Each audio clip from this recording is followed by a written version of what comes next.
की कृपा दर्शन दीजिए। फोन में क्या देखते हो? फोन जैसे यूट्यूब या फिर कोई गेम वगैरह। यूट्यूब देख लेता हूँ, गेम देख लेता हूँ, इंस्टाग्राम यूट्यूब देख में क्या लेता हूँ। देखते हैं? यूट्यूब पे ऐसे शॉर्ट्स आते रहते हैं। शॉर्ट्स आते रहते हैं, मर्जी देखते रहता हूँ। उन शॉर्ट में क्या होता है? तो मैं ट्राई करता हूँ कि ऐसे 2 दिन नहीं देखा, फिर तीसरे दिन अगर कुछ सामने रख के चला गया खुला, खुद पता नहीं, ऐसे कंट्रोल नहीं हो पाता। हाँ ठीक है, आप मोबाइल देखिएगा। सुनो सुनो, अब हमारी बात, आप मोबाइल देखिएगा लेकिन उसमें भक्ति संबंधी देखिएगा। जैसे रामायण का सीरियल है, महाभारत का सीरियल है, या एकांतिक है, या किसी संत वाणी को, गंदी बात कभी तो देखिएगा नहीं, क्योंकि उसमें क्रम में आता रहता है साइड में भी। तो अब जैसे आप लोगों को चलाना आता है तो फिर उसको क्या इसमें क्या है, तो अगर गंदी बातें देखोगे तो फिर आप गलत मार्ग के पथिक बन जाओगे। और गेम खेलना समय बर्बाद करना है, उस समय आप काउंटर लेकर राधा राधा नाम जप करो। कितनी देर मोबाइल देखते हो आप? मुश्किल से 2 घंटे। 24 घंटे में 2 घंटे मोबाइल देते हैं। नहीं, वो तो एक बार में 2 घंटा। सुधार कीजिए बच्चा, नहीं तो क्या है कि अभी आपका पढ़ने का समय, फिर गंदी बातें देखने लगोगे, मोबाइल में बढ़ते बढ़ते जाओगे, फिर गंदी बात की तरफ चले जाओगे। तो हमें लगता है कि थोड़ा समय तो आप देखिएगा, थोड़े समय के लिए तो छूट देते हैं। उसमें जैसे गीता के प्रवचन है, रामायण के प्रवचन है, संतों के प्रवचन है, या अपने स्कूल संबंधी कोई चैप्टर है। व्यर्थ की बातें देखकर क्या करोगे? व्यर्थ में गेम खेलकर क्या करोगे? ठीक है ना? वादा करते हो है? हाँ, अच्छे बच्चे बनो। देखो, भगवान तुमको यहाँ तक लाए हैं तो कहीं ना कहीं तुम्हारा पुण्य बल है जो तुम हमारे सामने आए हो, इसलिए आगे बढ़ो। गंदे बच्चे मत बनो, अच्छे बच्चे बनो। और राधा नाम जप करना, काउंटर खरीद लेना। मतलब है लेकिन करता नहीं हूँ। नहीं करो, हमारे हाथ जोड़कर प्रार्थना आपसे है कि आप करो। काउंटर रखने से थोड़ी कुछ हो जाएगा, आप उसमें जपिए राधा राधा। कम से कम 1000 नाम जप करोगे आज से, वादा। 1000 बार राधा राधा जब उसमें करोगे, राधा राधा राधा राधा राधा, ये हमारे मांग है। आप इसको 1000 बार कीजिएगा राधा राधा। थोड़ी देर अच्छे अच्छे चैप्टर देख लीजिएगा, और बकाया ज्यादा मोबाइल में समय नष्ट मत कीजिएगा। अपनी पढ़ाई में कीजिएगा, घर के कामों में सहयोग दीजिएगा। ठीक है, बैठ। सोनू प्रसाद जी, राधे राधे महाराज जी, आपके चरणों में कोटि कोटि प्रणाम। महाराज जी, नकारात्मक सोच, क्रोध और चिंता को मैं कैसे दूर कर सकता हूँ? नाम जप के द्वारा। जब हमारा मन मलिन होता है तो निगेटिव सोच फेंकता है, जब पवित्र होता है तो पॉजिटिव सोच फेंकता है। पॉजिटिव सोच ही को भाव कहते हैं। जब वो पॉजिटिव सोच बहुत बढ़ जाती है तो वो आनंद में मगन होने लगता है। वो भगवान से जुड़ने पर पॉजिटिव सोच बढ़ने लगती है। जैसे शरीर रोग ग्रसित है लेकिन आपका चिंतन पॉजिटिव है, भगवान से सकारात्मक जुड़ा हुआ है, तो आपको व्यथा पीड़ित नहीं कर पाएगी। और आपका शरीर स्वस्थ है लेकिन आप नकारात्मक सोच, निगेटिव विचार वाले हैं, आप जलेंगे, व्यर्थ में जलेंगे। चिंता, शोक, भय सब नकारात्मक सोच का फल है। तो मुझे चाहिए कि भगवान से चित्त को जोड़े। अच्छा, भगवान से चित्त को जोड़ना कोई सरल काम तो है नहीं, कठिन काम है, क्योंकि हमारा चित्त संसार से जुड़ा हुआ है। तो हमें जबान से नाम जप करना चाहिए, राधा राधा राधा राधा राधा राधा। काउंटर ले लो और उससे गिनती करके जपो। आज 10,000 किया, कल 500 और बढ़ा दिए, फिर ऐसे धीरे धीरे तो आप देखोगे आपका मन प्रसन्न रहेगा। कुछ समय तक तो जलेगा, जब तक पाप नष्ट नहीं होते, फिर मन प्रसन्न रहेगा और आपके पास नाम रूपी धन है, तो जो कामना करोगे उसकी पूर्ति होने लगेगी। हमारा चिंता, शोक, भय नष्ट होने लगेगा कि भगवान है ना यार, कोई भी बात है तो भगवान है ना, वो संभालेंगे ना, भगवान देंगे, भगवान करेंगे। जब हम भगवान से जुड़ जाते हैं तो हमारा बहुत बड़े मालिक से संबंध हो गया, तो हम निश्चिंत होने लगते हैं। इसलिए नाम जप कीजिएगा, और कोई नशा मत कीजिएगा, और गंदा भोजन मत कीजिएगा, जैसे मांस आदि है, ये सब मत कीजिएगा। ठीक है ना? तो आप आनंदित रहेंगे। धीरे धीरे नाम जप बढ़ाइए। काउंटर रखते हो, वो अंगूठी की तरह बस राधा राधा राधा राधा राधा राधा राधा ऐसे जपिएगा। ठीक है? अंजलि तिवारी जी, बिहार। राधे राधे महाराज जी, महाराज जी, बहुत से लोग भक्ति करना चाहते हैं लेकिन उन्हें डर लगता है कि दुनिया उनका मजाक उड़ाएगी, वे आधुनिक समाज में फिट नहीं हो पाएंगे। महाराज जी, भक्ति को बिना दिखावे के अपने आधुनिक समाज में कैसे फिट करें? देखो, भक्ति का सही अर्थ है भगवान से अपना संबंध मानना। किसका प्रश्न है? भगवान से अपना संबंध मानना। तो जैसे हम भगवान से अपना संबंध मानते हैं कि भगवान मेरे भाई, भगवान मेरे पिता, भगवान मेरे पति, भगवान मेरे पुत्र, भगवान मेरे दोस्त, यही भाव, दास्य भाव, सख्य भाव, वात्सल्य भाव, कांता भाव, सहचरी भाव। तो हम भगवान से एक अपना संबंध माने। भक्ति का स्वरूप है संसारिक संबंधों से हट करके भगवान से संबंध जोड़ना। और जब भगवान से संबंध हमारा सिद्ध हो जाता है तो वही भगवत प्राप्त महापुरुष कहा जाता है। अच्छा, अब जैसे हम तिलक लगाए हैं तो भगवान के दासत्व का तिलक। जैसे एक सुहागवती स्त्री की पहचान क्या होती? सिंदूर लगाए ना, तो पहचान होती ना कि ये इसका ब्याह हो चुका है और ये सुहागवती है। तो ये हमारा खुला सुहाग है कि मैं भगवान का निज दास हूं और ये उनके चरण चिन्ह दासत्व का चिन्ह है।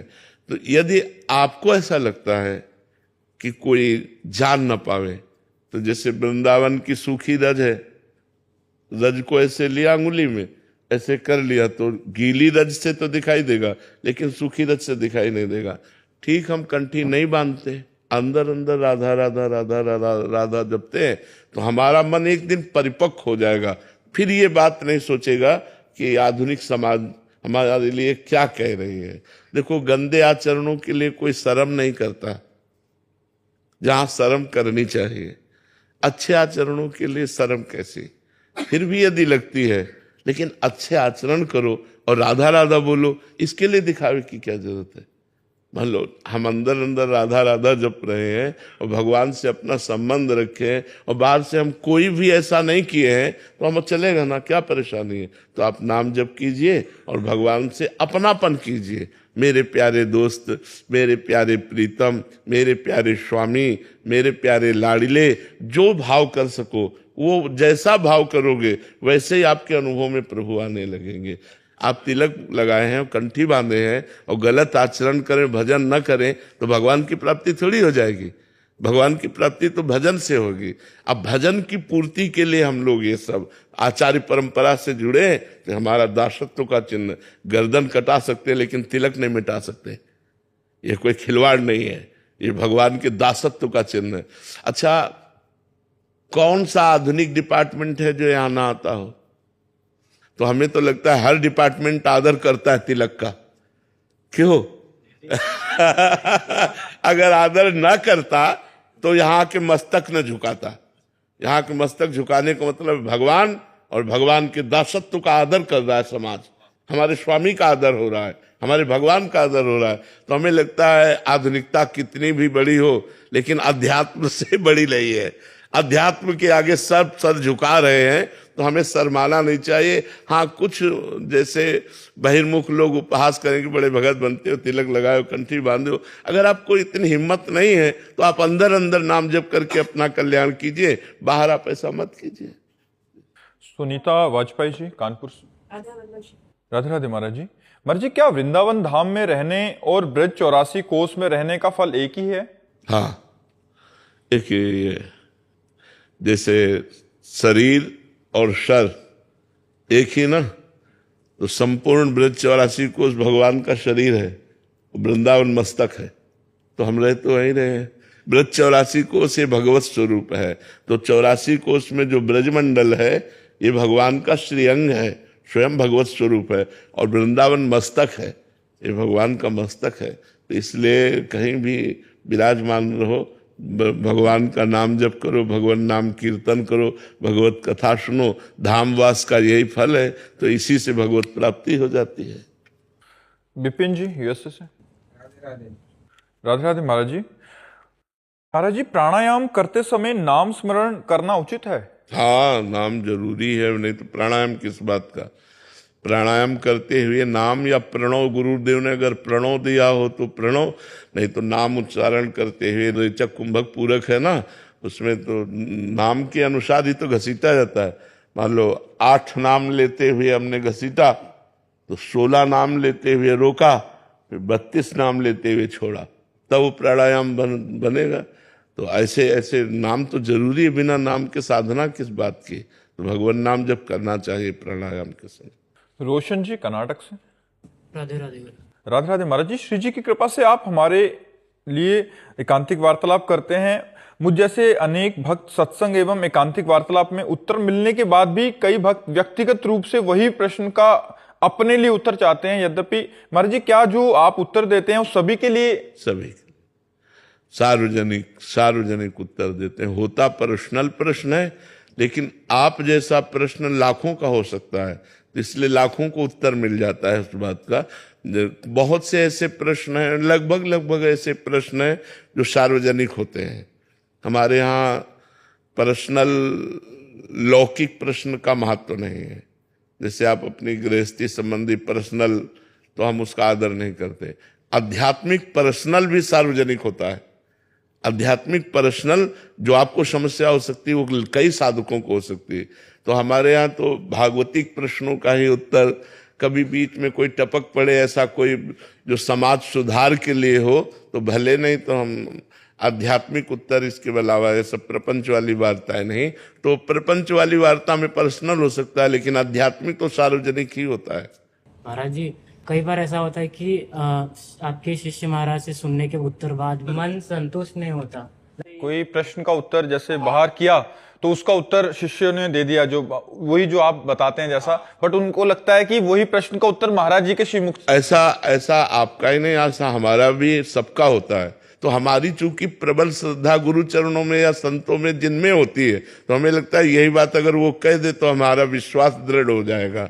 हाँ, तो उसमें कोई बात नहीं है, कोई दोष दर्शन नहीं है। वो हमारी श्रद्धा और विश्वास का विषय होता है।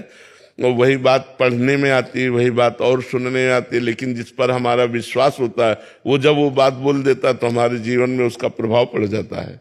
जी। शिवांगी सिंह जी नोएडा से। राधे राधे महाराज जी।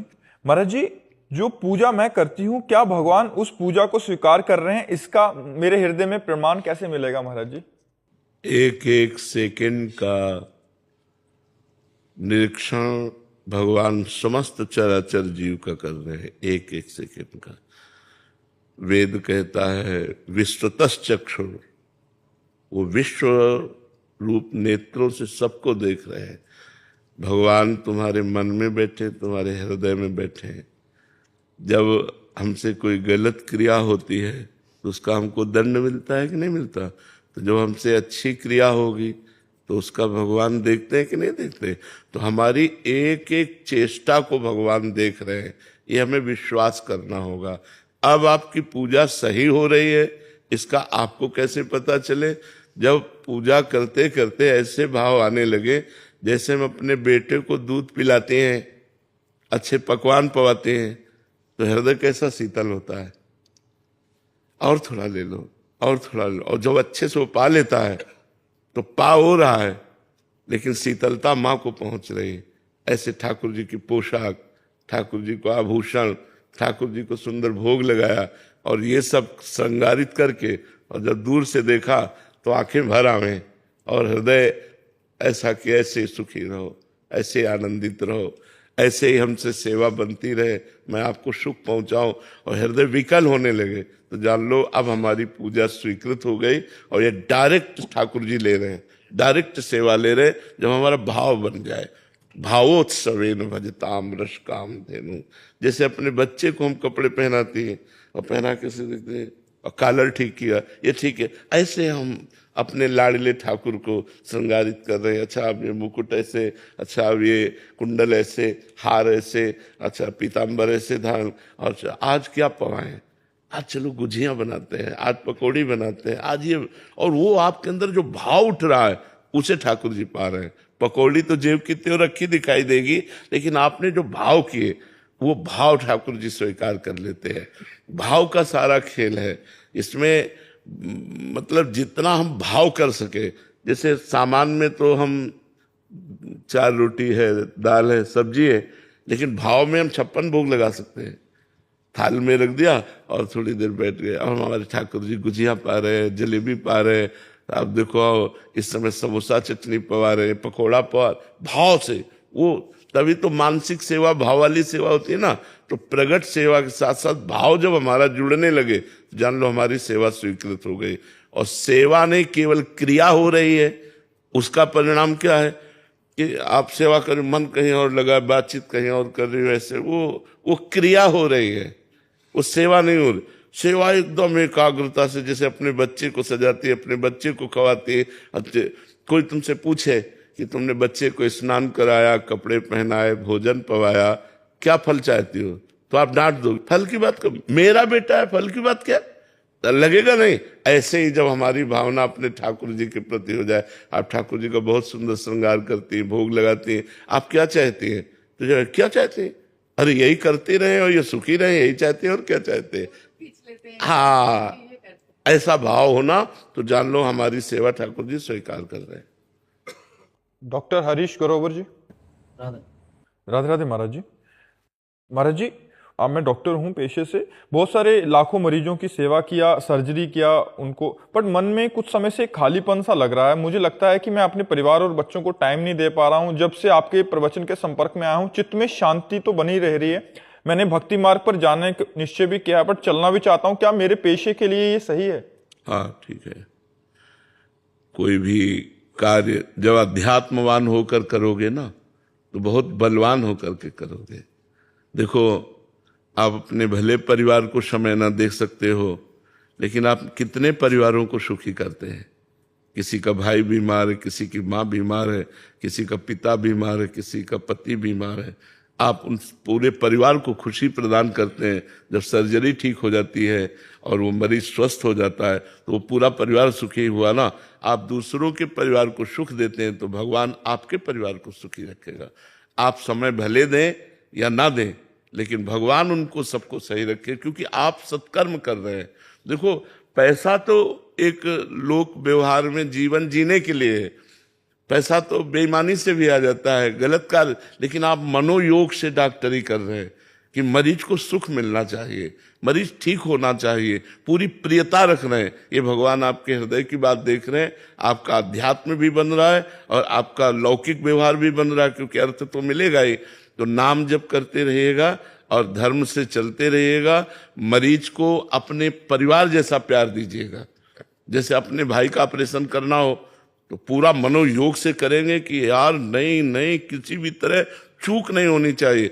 ऐसे भले गरीब आदमी है, भले उसका कोई नहीं है, तो आपको जब थिएटर के अंदर ले जाते हैं तो आप पूरे स्वामी होते हैं उसके शरीर के, किसी भी मरीज के आप पूरे अधिकारी होते हैं। तो आपका कर्तव्य है मनोयोग के द्वारा सर्जरी करना, मनोयोग के द्वारा उसकी औषधि कर, ये आपका अध्यात्म पुष्ट हो जाएगा।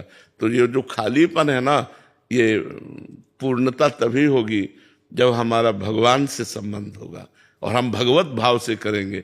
अभी वही एक डॉक्टरी क्रिया है, फिर वही अध्यात्म बन जाएगा और अध्यात्म से हृदय शीतल होता है, बहुत आनंद बना रहता है। क्रिया वही है, लेकिन उस क्रिया को अहम से अर्थ के लिए किया गया, वो एक अलग चीज हो गई। और परमार्थ का भाव रख करके कि हमें भगवान ने अवसर दिया है, डॉक्टर बनाया है, मरीज रूप से भगवान ही आए हैं, हम इनकी सेवा करके पुण्य एकत्रित करें, कृपा प्राप्त करें, बस सब बात बन गई। और कोशिश करो कि कभी कोई गरीब ऐसा आ जाए जिसके पास पैसा ना हो, तो आप समय भी दें और कार्य भी करें और पैसा भी लगाएं। कभी एक कोई ऐसा आ जाए जिसको ऐसी परिस्थिति हो तो भले